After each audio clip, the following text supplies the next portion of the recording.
mãos do Todo-Poderoso. Ah, que coisa! A redenção dela significa a posse legal e absoluta de tudo que foi perdido por Adão e Eva. Ah, que coisa! O que isso deveria causar em um cristão que nasceu de novo? Sua posse legal desse título registrado, título de propriedade da vida eterna, significa que você possui tudo o que Adão e Eva perderam. Ufa! Que me diz isto, irmão? A posse desse título. Adão não podia preencher os requisitos da redenção depois que descobriu que a perdeu, tinha pecado e se separado de Deus, estava deste lado do abismo, de modo que não podia redimi-la, simplesmente não podia fazê-lo porque ele próprio necessitava da redenção, assim ele não podia fazê-lo, mas a lei exigia um parente redentor. A lei de Deus exigia um parente redentor. Vocês que querem anotar, parente redentor encontra-se em Levítico 25. Não teremos tempo de examinar isso completamente, porque, sabe, cada texto daria uma noite. Está vendo? Mas a lei de Deus aceitou um substituto. Agora, e se Deus não tivesse oferecido aceitar um substituto? Mas o amor o constrangeu a fazê-lo, pois o homem estava sem caminho de volta e não havia nenhuma maneira de ele voltar. Ele estava acabado. Mas a graça de Deus encontrou este parente redentor na pessoa de Jesus Cristo. A lei o exigia. A graça preencheu seus requisitos. Oh, sublime graça, com doce o som. A lei de Deus exigia um substituto inocente. E quem era inocente? Todo homem tinha nascido sexualmente, segundo o sexo, cada um. E o único que não foi assim tinha perdido os direitos à vida eterna de ser rei na terra. Oh, quando penso naquela escritura, porque nos compraste de volta a Deus e para que possamos reinar e ser reis e sacerdotes sobre a terra. Oh, que coisa! O que é? O parente redentor. Oh, que história teríamos aqui. Note, a lei exigia um parente redentor para redimir uma propriedade perdida. A graça preencheu este requisito na pessoa de Jesus Cristo. Um parente tinha de nascer da raça humana. Agora, como poderia ser nós? Quando todo homem que nasceu e qualquer um que não possa ver que foi um ato sexual está totalmente cego, veja, porque todo homem que nasceu de mulher. E Deus exigia um parente redentor e ele tem de ser humano. Oh, que coisa! O que você vai fazer agora? A lei exigia um parente redentor. Agora, ele não podia tomar um anjo. Ele tinha de ter um homem, porque não somos parentes de anjo. Somos parentes uns dos outros. O anjo nunca saiu. Ele é um tipo diferente de ser, tem um corpo diferente. Ele nunca pecou, nem nada. Ele é diferente, mas a lei exigia um parente redentor. E todo homem na terra nasceu do sexo. Agora, não está vendo que foi daí que veio? Foi aí que o pecado começou. Assim, está vendo onde está agora? Aí entra ela, sua semente da serpente. Está vendo? Agora, note. Exigia um parente redentor e o redentor, parente redentor, tinha de nascer da raça humana. Aqui, isso nos deixa sem saída, mas deixe-me tocar a trombeta para você. O nascimento virginal produziu o produto. Amém. O nascimento virginal produziu nosso parente redentor. Nenhum outro senão o Deus Todo-Poderoso tornou-se Emanuel, um de nós. Emanuel, o parente redentor, foi encontrado. Você vê como Deus faz uma exigência e não há nada que possamos fazer. Mas então a graça intervém e faz sombra sobre aquela lei e produz o produto. Amém?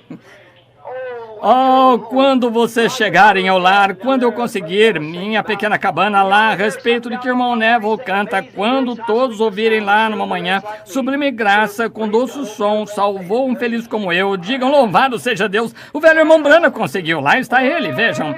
Sim, oh, é a graça que ensinou meu coração a temer. Foi a graça que abrandou os meus temores. Quão preciosa essa graça apareceu na hora quando criei pela primeira vez. Espere até que cheguemos a isso dentro de instantes. Oh, que coisa! Agora veja. O livro de Ruth dá um belo quadro disso, como Boaz e Noemi tinha perdido o marido. Sabem, me ouviram pregar sobre isso, não ouviram? Ergam a mão se ouviram. Sim, assim, vocês entendem, vejam, Boaz teve de se tornar redentor e ele era o único que podia. Tinha de ser parente próximo e ao redimir Noemi, recebeu Ruth. Esse foi Jesus, Boaz, tipificando Cristo. E quando ele redimiu Israel, ele recebeu a noiva gentia. Desse modo, vejam, tão bonito. Temos isto em fita, tenho certeza aqui em algum lugar, se quiser tê-la. Agora note, ele tinha de ser parente, assim veja, um anjo não podia fazê-lo, um homem não podia fazê-lo. Tinha que ser de homem, mas ele não podia nascer de mulher, um ato sexual. Assim, o nascimento virginal, o Espírito Santo fez sombra sobre Maria, portanto, Jesus não era judeu. Jesus não era gentio. Jesus era Deus, exatamente. Seu sangue não veio de nenhum ato sexual. Ele foi o santo sangue de Deus que foi criado.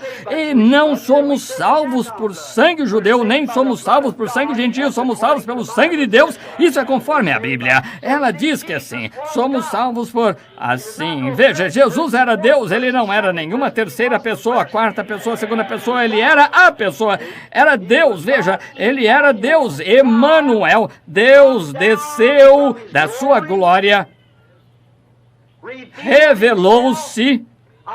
Eu amo aquela história de Booth Cliburn, aquele grande belo hino da sua glória.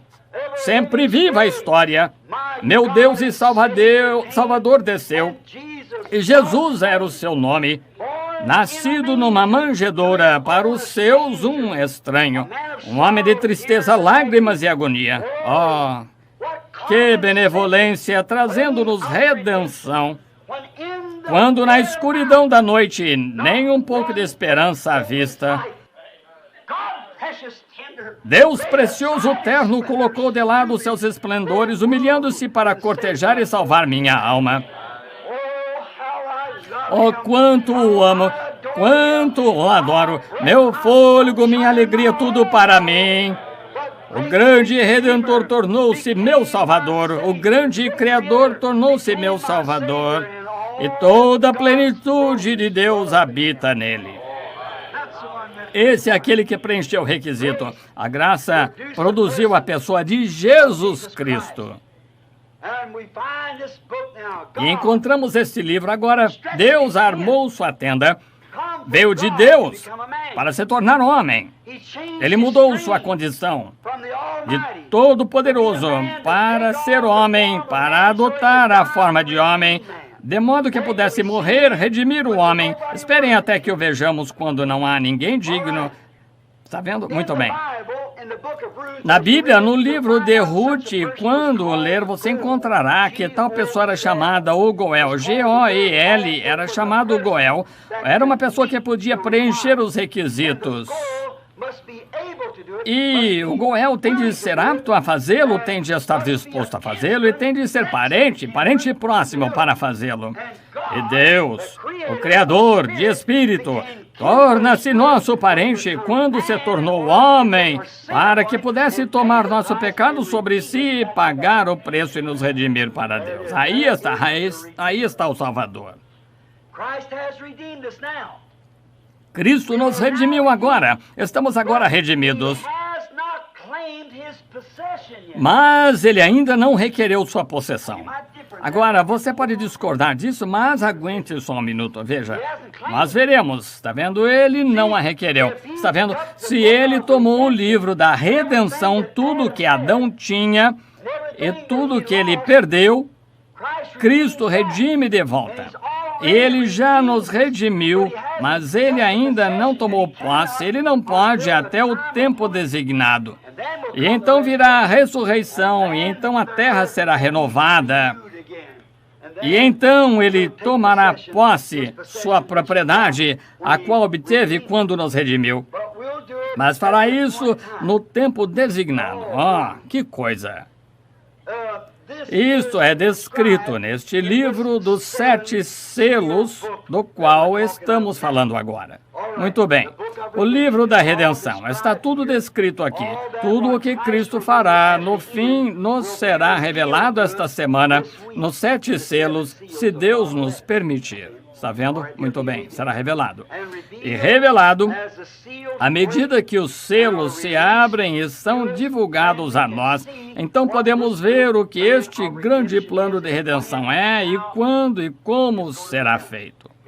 Está tudo oculto nesse livro de mistério aqui. Está selado, preparado com 7 selos, e assim o Cordeiro é o único que pode rompê-los. Agora, desculpem-me, entendemos? Agora, se quiser olhar nas Escrituras, pode ir a Jeremias e encontrar lá quando ele estava indo para o cativeiro da terra. Você sabe, ele comprou de seu tio, o filho de seu tio tinha uma propriedade e ele fez isso, selagem. E se tomássemos tudo isso, temos isso também nas 7 eras da igreja, aqueles selos e assim por diante lá. Veja, um selo no Antigo Testamento era como um rolo, assim. E aqui estava um mistério, e este mistério estava oculto. Muito bem, estava selado em volta e colocado aqui o direito a tal e tal. Então, o próximo mistério estava enrolado em volta do que esta herança era e afixado aqui, fora deste lado, o direito a tal e tal. E continuava até formar um rolo de pergaminhos, porque as pessoas não tinham livros como este, então era num rolo, quantos sabiam disso, chamado rolo de pergaminhos. Bem, um rolo de pergaminhos selado podia se romper, um aqui, qual era o mistério, rompê-lo, e podia-se ver qual era esse direito, e então romper o outro e podia-se ver qual era esse direito. E a coisa inteira aqui são 7 selos, tem os mistérios de Deus desde a fundação do mundo, todos selados aí, e revelados por 7 diferentes selos que, querendo Deus, que Ele nos permita puxar esses selos e dar uma olhada no livro e descobrir de que se trata tudo isso. Espero que tenhamos grande proveito. Ali, o mistério da redenção está selado até... Este livro não poderia ser aberto até a mensagem do último anjo. O rolo de pergaminhos está aí. Sabíamos que estava aí. Sabemos que era redenção. Críamos que era redenção. Jeremias disse, este rolo de pergaminhos tem de ser guardado. Ao lerem isto, ele dirá, ele tem de ser guardado num vaso terrestre. Estão vendo? Que bela coisa aí sobre a qual eu poderia falar um pouco. Este rolo de pergaminhos era guardado num vaso terrestre, um vaso que uma vez se tornou carne. Glória! Morreu! Ressuscitou e foi guardado no vaso terrestre até o tempo da compra. Que coisa! Lindamente, muito bem. Agora, estas mensagens são todas guardadas até este vaso terrestre, até a época do tempo designado por Deus do último mensageiro na terra, e tudo que estas pessoas tinham julgado e dito, sei que está aí, creio que está aí, lutaram por isso e o trouxeram e produziram as coisas pela fé, creram nisso, mas agora nos será trazido em revelação e da mão de Deus por vindicação. Deus disse que sim. Ele prometeu isso. Agora vejamos onde estávamos. Vamos ao versículo 2 agora. Esse é um longo tempo para o versículo 1, mas vamos tomar o versículo 2. Agora, provavelmente não ficaremos tanto tempo assim no próximo. E vi um anjo forte, bradando com grande voz: quem é digno de abrir livro e de desatar os selos seus? Agora lembre-se, leamos o versículo 1 novamente de modo a unirmos isso. Vi na destra do que estava sentado sobre o trono. Deus, quem é esse? O detentor absolutamente original do livro da vida. Ele o retém, Deus retém. Quando Adão abriu mão, ele retornou ao seu dono original. Pertence a ele. E João, na visão, olhou e viu na destra do que estava assentado sobre o trono um livro escrito por dentro e por fora, selado com 7 selos. Veja, dentro. Agora, quando chegarmos à abertura desses selos, você vai ver, vai lá atrás a escritura até o início para cada um desses selos. E a coisa toda junto, o mistério inteiro encontra-se bem aqui nestes selos. Está vendo? Cada mistério da Bíblia está nestes selos, e os selos não podem ser abertos até esse tempo. Eu provo isso aqui, só um minuto. Note, agora o livro, lembre-se, está selado. Aqui está um. Está aqui este selo, então outro está enrolado, um selo, outro está enrolado, um selo. É um livro de redenção e a coisa toda junta forma o livro e está selado com 7 selos. E então está do lado de trás, é porque está enrolado o mistério do selo. Está do lado de dentro.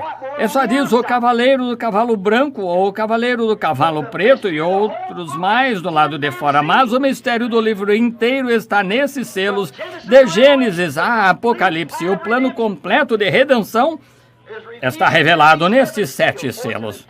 É uma ocasião importante. Deus nos ajude a entender isso. Está vendo agora? E um anjo forte. Agora, versículo 2, o anjo forte com grande voz bradando: quem é digno? Digno do quê? Quem é digno de tomar esse livro? Agora, verificamos onde está o livro agora, com seu dono original, porque foi cedido por um filho, o primeiro filho de Deus numa raça humana. E quando ele abriu mão de seus direitos por ouvir a Satanás, ele renunciou. O que ele fez? Aceitou a sabedoria de Satanás ao invés da palavra de Deus. Agora, não poderíamos parar um pouco aqui? Filhos de Deus aceitam uma ideia de seminário acerca disso ao invés de a palavra de Deus. Veja, a mesma coisa que Adão fez. Abriu mão de seus direitos e quando o fez, retornou direto. Você não consegue ver onde essas eras estiveram. Está vendo? Retornou direto ao detentor original. E João, no espírito de pé aqui em cima, no céu, ele acabava de ser arrebatado nessa hora. Das eras da igreja, veja, viu as eras da igreja, então foi arrebatado no capítulo 4, disse: sobe aqui, te mostrarei as coisas que virão. E ele viu um assentado sobre o trono com este livro na mão, na sua destra. Pense nisso agora. E então, nesse livro estava um título de propriedade da redenção e estava selado com 7 selos.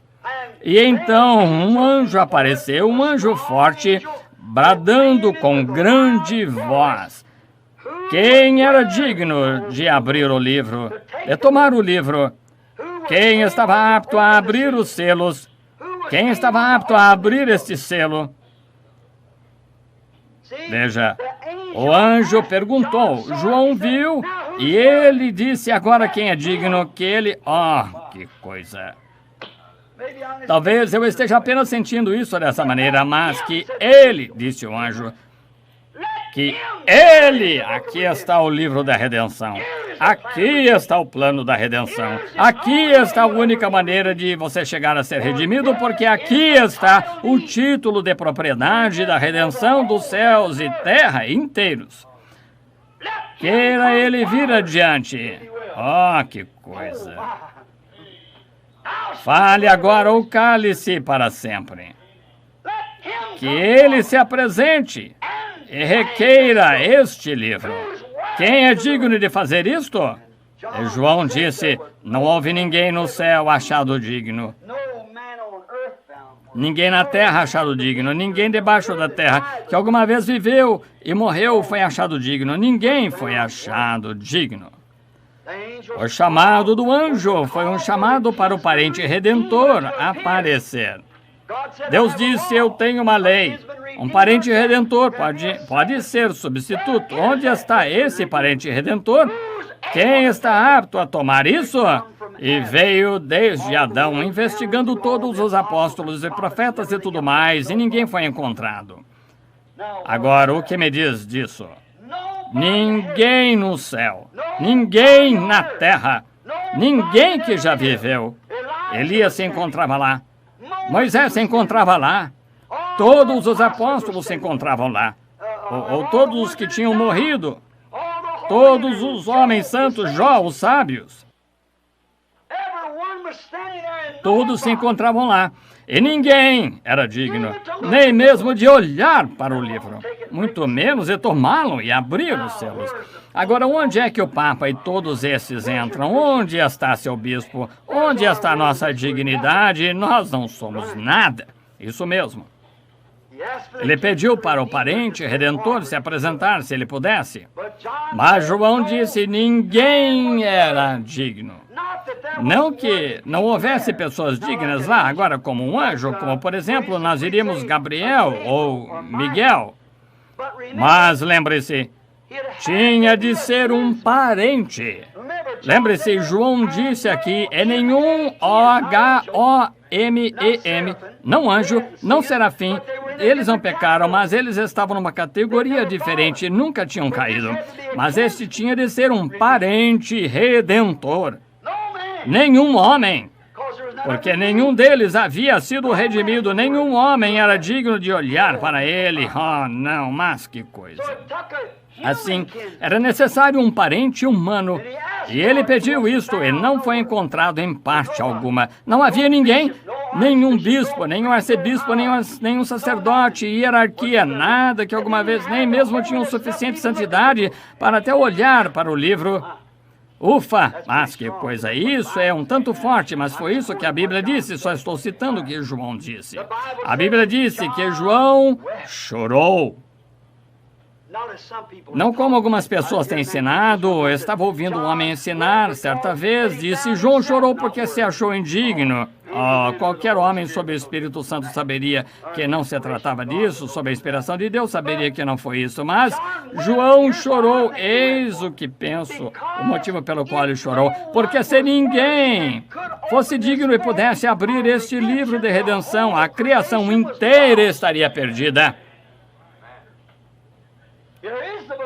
Aqui está o livro, aqui está o título de propriedade, e ele será oferecido ao parente redentor que possa preencher as qualificações. Essa é a própria lei de Deus, e ele não pode corromper sua lei, ou melhor, não pode contestar sua lei. Está vendo? Deus exigia um parente redentor que fosse digno, que estivesse apto a fazê-lo, que tivesse a constituição de fazê-lo. E o anjo disse, agora que esse parente redentor se apresente. João olhou. Ele olhou por toda a terra. Ele olhou debaixo da terra e não havia ninguém. Aí a criação e tudo mais estava perdida. Claro que João chorou, tudo estava perdido. Seu choro não durou mais do que 1 minuto. Então lá se levantou um dos anciãos, disse, não chore, João. Que coisa, seu choro não durou mais do que 1 minuto. João pensou, que coisa, onde está o homem? Lá estão os profetas, eles nasceram como eu nasci, lá estão os sábios, estão... Oh, não há ninguém aqui? Eu quero um homem que esteja apto a fazê-lo. Quero um homem que possa redimir. e não foi encontrado, de modo que João irrompeu em lágrimas. Tudo estava perdido. Ele chorou amargamente. Ele estava triste porque tudo, a criação inteira, tudo estaria perdido se não conseguisse encontrar alguém. Glória a Deus! Se não conseguisse encontrar alguém que pudesse preencher esses requisitos lá, todo o ser humano e o mundo inteiro e a criação estariam perdidos. Tudo tinha caído, os direitos de redenção, os direitos de vida eterna, a luz, todos esses direitos tinham sido cedidos. E não havia ninguém que pudesse pagar o preço. E João começou a chorar, porque ninguém era digno. E ninguém nem mesmo podia olhar para o livro. Era necessário um ser humano. João chorou, porque ninguém podia fazê-lo e tudo estava perdido. E veio uma voz de um dos anciãos, que estava no meio dos 4 animais viventes, e toda aquela grande hoste do céu disse: não chore, João. Que coisa, a graça de Deus. Não fiques quebrantado de coração, João. Não chores, porque o leão da tribo de Judá, a raiz e descendência de Davi, ele prevaleceu. Prevalecer significa lutar com e vencer. Que coisa! No jardim do Getsemane, quando o sangue gotejou do seu rosto, ele estava vencendo. Está vendo? Ufa! Está vendo? O leão é a raiz de Davi. Prevaleceu. Venceu. Como Jacó, sendo suplantador. E quando entrou em contato com o anjo, ele ficou firme. Eu simplesmente não te deixarei ir. Ele ficou firme até que obteve o que queria. E seu nome foi mudado de suplantador, o qual significa enganador, para o quê? Para um príncipe com Deus. Israel. Ele prevaleceu. E este leão da tribo de Judá prevaleceu. Ele disse: não chore, João, porque o leão da tribo de Judá, a raiz de Davi, prevaleceu. Ele já venceu. Ele o fez. Está terminado, João. Que coisa. Ele produziu um cloro que envia o pecador de volta às sujas mãos com sua sabedoria que corrompeu o ser humano, sim. Mas quando João se voltou para olhar, ele viu um cordeiro. Quão diferente de um leão. Ele disse: o leão prevaleceu. Veja, novamente, posso usar isso aí. Deus ocultando-se em simplicidade. Ele disse: aí está um leão, esse é o rei dos animais. O leão prevaleceu. A coisa mais forte que existe é o leão. Já me deitei nas florestas da África e ouvi as girafas berrando e o grande e poderoso elefante com sua tromba no ar. E ouvi os animais selvagens do deserto dando seus gritos e gelar o sangue. E os besouros até. E Billy Paul e eu deitados num velho lugarzinho recoberto com espinheiros.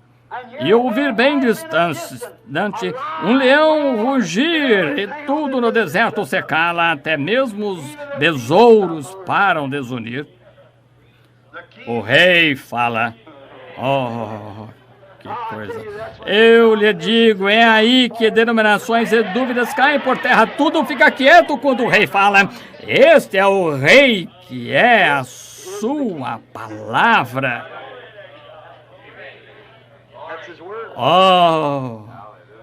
Ele disse: João, não te preocupes, não chores, não fiques se quebrantado, João. Eu te tenho aqui na visão, estou mostrando-te algo e sei que estás todo dilacerado porque tu sabes, não há nada que possa redimir, tudo está perdido. Não houve ninguém que pudesse preencher o requisito, mas o leão da tribo de Judá, sabe, de Judá, vimos isso no quadro negro aqui, sabe, O emblema da tribo de Judá era um leão, lembre-se, o leão e o boi e assim por diante, a cabeça do homem, e assim por diante. E eles observando aqueles serafins, aquela palavra, enquanto todos, Marcos, Mateus, Lucas e João, todos se encontravam em volta do livro de Atos.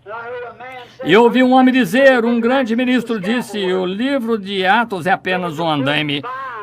Ele foi a primeira videira que a Santa Igreja já produziu.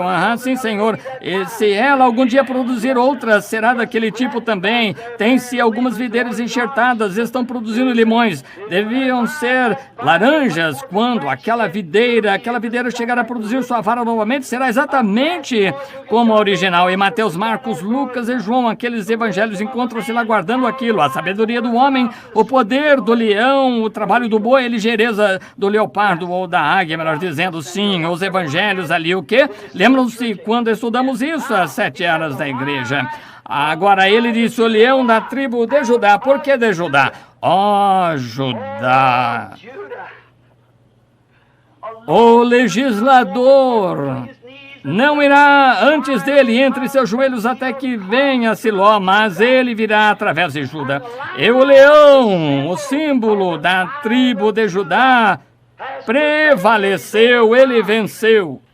E quando ele olhou ao redor para ver onde aquele leão estava, viu um cordeiro. Estranho procurar por um leão e ver um cordeiro. O ancião o chamou o leão, mas quando João olhou, viu um cordeiro, como havendo sido morto desde a fundação do mundo. Um cordeiro, havendo sido morto. Que era isto? Que era aquele cordeiro? Estava ensanguentado, ferido. Um cordeiro que havia sido morto, mas estava vivo novamente. E ele estava ensanguentado. Que coisa! Como você pode olhar para isso, pessoal, e permanecer pecador? Um cordeiro aproximou-se, o ancião disse, um leão venceu, o leão da tribo de Judá. E João olhou para ver o leão, e lá veio um cordeiro, trêmulo, sangue sobre si, feridas. Ele tinha prevalecido. Podia-se notar que ele estivera em batalha. Tinha sido morto, mas estava vivo novamente. João não tinha notado